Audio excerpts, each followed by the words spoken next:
turma, sejam bem-vindos à nossa disciplina de Desafios da Educação Digital. A semana que a gente vai bater um papo sobre formação de professores para o letramento digital. E hoje a gente conta com uma convidada muito especial que veio trazer em primeira mão a pesquisa dela sobre letramento digital, que é a professora Joana Sobral Millier. A professora Joana, ela é doutora em Educação pela PUC-Rio, mestre em Educação pela Unirio, especialista em Mídia e Educação pela PUC-Rio e graduada em Comunicação Social pela PUC-Rio. PUC-Rio. Atua no terceiro setor na gestão de projetos em educação, participa do grupo de pesquisa Grupem, Educação em Mídias, Educação na PUC-Rio também. Professora, seja bem-vinda. Sua pesquisa é mais do que recente, agora de fevereiro de 2022. Então, nós estamos em primeira mão tendo esse privilégio de trazer os resultados da sua pesquisa para essa disciplina de desafios, pensando a articulação com a formação dos professores. Posso começar com uma pergunta? Ah, então, na sua pesquisa, você estudou sobre a relação entre o letramento midiático dos professores e como este influenciou as práticas do ensino remoto. Esse momento que a gente está saindo, talvez, né? É o que a gente espera. Conte um pouco sobre o que é letramento midiático e como os professores, né, entendiam esse conceito. Conta pra gente. Eu queria agradecer o convite, é um prazer estar aqui conversando com vocês. Então, na minha pesquisa, teve como foco a questão dos letramentos midiáticos, uma questão que eu já vinha estudando e pesquisando. E aí, quando veio, né, a pandemia e toda a questão do ensino remoto, eu quis começar a olhar, né, para como os letramentos midiáticos dialogavam com essa questão do ensino remoto, né, qual era o impacto, como é que os professores viam essa questão. E aí, assim, primeiro, assim, para entender os letramentos midiáticos, o que são letramentos midiáticos, né? Esse termo que eu acabo preferindo usar do que os letramentos digitais, mas a gente pode dizer que são sinônimos. A gente pode entender mais ou menos assim, da mesma forma de que a alfabetização é diferente de letramento, né? Quando a gente pensa, né, que a alfabetização seria um processo de codificação e decodificação, né, da leitura e da escrita, e o letramento seriam as práticas sociais, né, os usos sociais, né, da leitura e da escrita. Da mesma forma, o letramento midiático também tem a ver com esse aspecto do uso social. Então, é muito mais do que saber tecnicamente mexer nas ferramentas, né? Você fazer de fato um uso social, né, das mídias, assim. E aí o cerne desse letramento midiático, né, que eu trago, que eu, enfim, analiso na minha pesquisa, é a questão da concepção crítica, né, de você pensar os letramentos e a partir de uma análise crítica, né. E aí, ser crítico não é você ter uma opinião negativa sobre um assunto, né? Porque às vezes o senso comum diz isso. Não é isso. É a gente olhar, ter um processo reflexivo sobre determinadas questões, né? A gente se perguntar sobre os nossos usos e também ter um olhar para além, né, do senso comum, né, sobre as mídias. E aí, assim, a gente parte de um princípio, assim, é importante a gente enfatizar isso, de que as mídias, as tecnologias, elas não são neutras, né? Elas têm uma intencionalidade, qualquer mídia, qualquer tecnologia que você esteja usando, né, que exista, ela tem uma intencionalidade por trás, ela tem um propósito, né? Então, assim, é muito importante que a gente tenha essa ideia, essa noção, essa concepção, né, de quando a gente está usando qualquer tecnologia, de que ali atrás, né, de quem criou essa tecnologia, ela teve uma intencionalidade para isso, assim, né? E que muitas vezes pode limitar o nosso tipo de uso, enfim, né, dela ou não. E aí, uma outra questão importante também dentro dessa concepção dos letramentos midiáticos é uma noção de um entendimento de que a gente vive num capitalismo digital, né? Isso é um conceito trazido por alguns autores, né, que eu pesquisei, e assim, né, entendendo que hoje a gente está imerso, né, nessa cultura digital, a gente usa as mídias e as tecnologias o tempo inteiro na nossa vida, e essas mídias, essas tecnologias, a grande maioria são de grandes empresas, né, grandes corporações globais que têm interesses, né, por trás, a partir dos seus lucros e etc. Então, é muito importante que a gente tenha essa noção e essa visão, né, assim, para entender esses letramentos. E aí, quando eu fui fazer esse levantamento, né, eu vi que não é um campo em disputa, né? A gente vai ter vários autores falando de concepções distintas sobre os letramentos midiáticos e digitais, né? Então, algumas coisas semelhantes entre eles, outras não. E aí, na minha pesquisa, quando eu me deparei, né, com esse campo e com uma noção muito ampla, né, de diversos autores, eu acabei, a partir das minhas leituras, criando assim um diagrama, né, um modelo conceitual de letramentos midiáticos que eu achei que fazia sentido, né, a partir do que eu estava lendo, e que foi a lente para a minha pesquisa. E aí, falando muito rapidamente, esse modelo ele tem basicamente 3 eixos, né, que é a questão do contexto midiático, da linguagem e da produção. O contexto midiático seria esse entendimento mais amplo que eu estava falando sobre o que são as mídias, né, sobre a questão do capitalismo digital, sobre essa visão ampla mesmo, né, desse contexto midiático, da sociedade midiática em que a gente vive. Então, é esse entendimento mais amplo. A questão da linguagem, essa questão de você entender como as diferentes linguagens, né, por exemplo, a linguagem audiovisual, a própria linguagem textual, a linguagem imagética, né, ou sonora, é você entender a forma como elas são feitas, né, essas diferentes linguagens. Então, você também saber produzir, né, e analisar essas diferentes linguagens.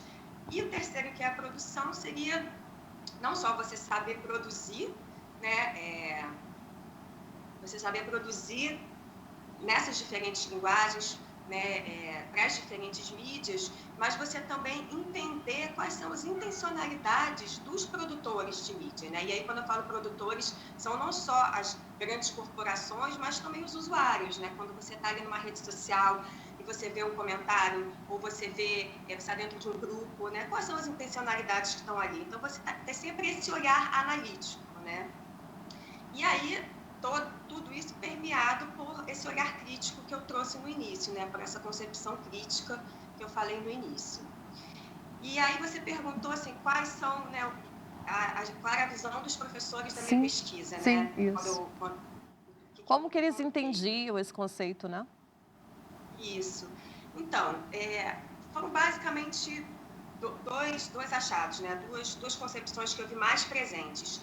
Uma concepção mais instrumental, eu diria, que eu chamei de instrumental, que seria essa ideia de que os letramentos midiáticos seria você saber usar, né, os softwares, usar os aplicativos, saber mexer nas ferramentas.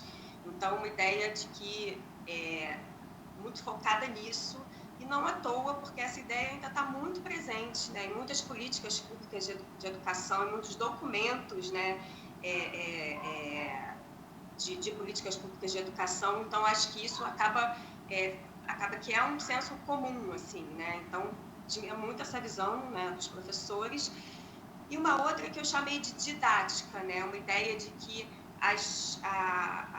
o letramento midiático seria, então, você usar as mídias enquanto ferramentas para apoio didático, para você para te apoiar nos conteúdos, né, que você tem que passar na aula, etc. E aí, também falta um pouco, né, nessa concepção, essa ideia mais ampla de entender que, sim, as mídias elas podem, sim, auxiliar, né, na didática de sala de aula e tal, mas quando a gente pensa a concepção de letramentos midiáticos, a gente tem uma visão mais ampla, que é entender também sobre o funcionamento das mídias, né? Sobre as suas relações políticas, econômicas, sociais com o mundo que a gente vive. Então, é mais ou menos isso. Eu estou vendo aqui que você já adiantou a próxima pergunta, mas isso é ótimo, perfeito, é que a gente vai aqui na conversa de forma mais descontraída. Quais foram os principais aprendizados, desafios e até legados que apareceram na sua pesquisa? Conta pra gente. Assim, basicamente, assim, alguns pontos apareceram, né, assim, que eu acho que a gente tem que olhar e prestar atenção, né? Uma é essa questão, né, estava todo mundo, né, usando intensamente as mídias, né, assim, e aí e os professores foram colocados nisso de uma maneira repentina, todos nós, né, fomos colocados nisso de uma maneira repentina, assim. E aí, dentro dessa ideia de entender esse contexto midiático, uma das coisas que a gente viu é que teve muito pouco diálogo com os professores, né, das próprias secretarias com os professores, sobre quais eram os acordos que estavam postos ali quando estava se adotando determinada plataforma, né? Como é que estavam sendo o uso dos dados dos alunos e dos professores.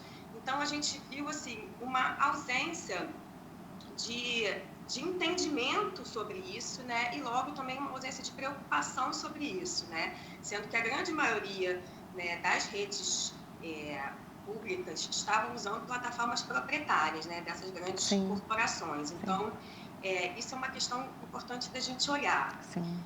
Uma outra questão que os professores trouxeram foi ligada à vigilância, né? Assim, vigilância, quando eu falo assim, vigilância das próprias secretarias, dos gestores e muitas vezes das famílias. Quando você usa determinadas plataformas, essas plataformas elas geram relatórios, né? E os professores se sentiam muito incomodados com isso, né? De forma que eles, né, da forma como isso poderia ser usado com eles e como eles estavam sendo pressionados diante desse tipo de vigilância que antes não acontecia, né, no trabalho deles.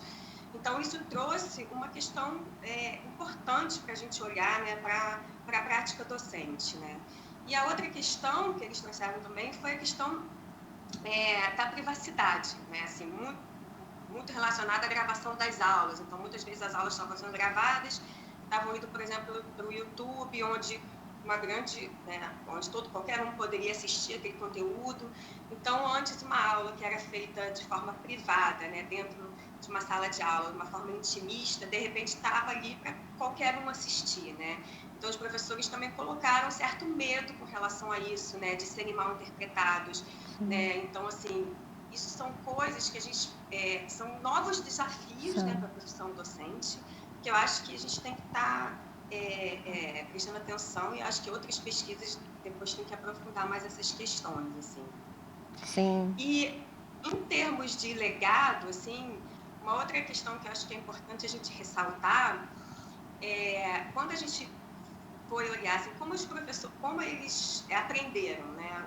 Eles trouxeram que eles aprenderam muito, né? A usar, enfim, as mídias, as tecnologias para as suas práticas pedagógicas, né? E a forma como eles aprenderam né? Eles tiveram acesso a muitos cursos, né? Das próprias secretarias, de empresas, das equipes de gestão da escola, trouxeram mais um conhecimento mais técnico, digamos assim, né, de como usar os aplicativos, de como usar os softwares, de como usar as plataformas.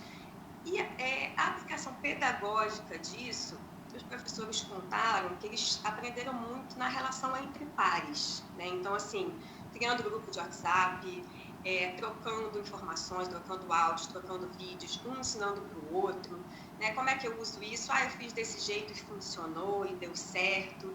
Então, eu acho que isso é um legado assim, importante que a gente tem que olhar, né?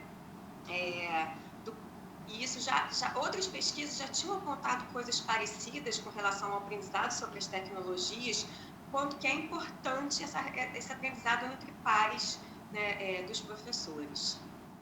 Perfeito, muito obrigada, professora.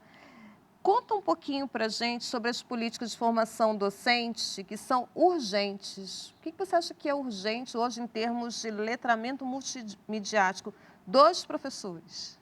Né? Porque a gente pensa sempre para o aluno e a sua pesquisa ela vai ali direto ao ponto. Como que o professor vai ensinar o que ele ainda não desenvolveu? Então, quais são as políticas? Porque a gente tem que parar de deixar o professor correr atrás sozinho, né? Essa autonomia, como foi no ensino remoto, como você falou tão bem, né?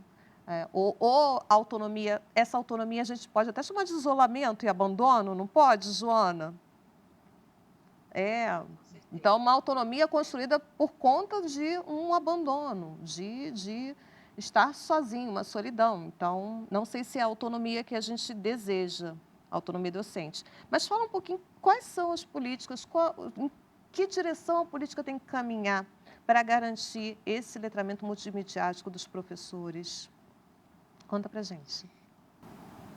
Eu acho que primeiro é a partir desse entendimento mais amplo, né, que eu coloquei sobre os letramentos midiáticos, né? O que a gente tem visto é que, assim, muitas formações de professores, né, muitas políticas de formação de professores ainda trazem uma concepção muito técnica, né, que eu chamo de instrumental, como se bastasse aprender a manusear as tecnologias e as mídias e isso fosse suficiente, né, assim. E aí um entendimento também de que as mídias por si só, elas não vão trazer modificações, né? Porque também existe um pouco esse discurso, né? De que, então, se a gente usar a mídia, o meu ensino vai ser inovador, né? Então, desconstruir um pouco isso e entender que depende muito dos seus usos, né? Da forma como você usa, das suas intencionalidades com aquilo. Então, assim, trazer essa perspectiva de letramento midiático, né, mais ampla, esse entendimento realmente é mais amplo. E eu diria que, assim, que o que a gente aprendeu assim, nos resultados da pesquisa, né, em termos de pensar políticas de formação de professores, apostar, né, nessa questão do aprendizado entre pares, né? De pensar políticas de formação mais horizontais. A gente tem um país de dimensões continentais, né, em que é muito difícil pensar em formação continuada, né, com um número tão grande de professores. Então, você pensar em políticas mais horizontais, né, criando redes de professores para troca de experiências, para troca de conhecimento, né, a partir do que eles vão experimentando, eu diria que é um caminho assim, possível que a pesquisa apontou para a criação de políticas formativas de professores. Perfeito, professora Joana, muito obrigada mesmo. Um grande privilégio sua presença aqui, sua disponibilidade para conversar conosco, trazer a sua pesquisa e esse diálogo com a formação de professores. Pessoal, espero que vocês tenham gostado, tenho certeza que vocês gostaram. E eu acho que a gente tem que pensar dessa forma, entre pares, formação, sem cobrar o poder público políticas condizentes com o letramento multimediático, é que eu venho usando o letramento digital. Mas, como você falou bem, podemos entender como sinônimo. Pensar, sim, políticas públicas, cobrar do poder público essas políticas públicas, mas, ao mesmo tempo, uma coisa não exclui a outra, estar sempre colaborando. Eu sei um pouquinho, eu colaboro com os meus pares dentro da minha escola, se esse é o campo que eu alcanço. Se eu alcanço um pouco mais, graças às tecnologias digitais, é que a gente possa propagar esse conhecimento mais adiante. A gente fica por aqui. Agradeço a sua presença, professora, e a gente se vê, pessoal, na próxima aula.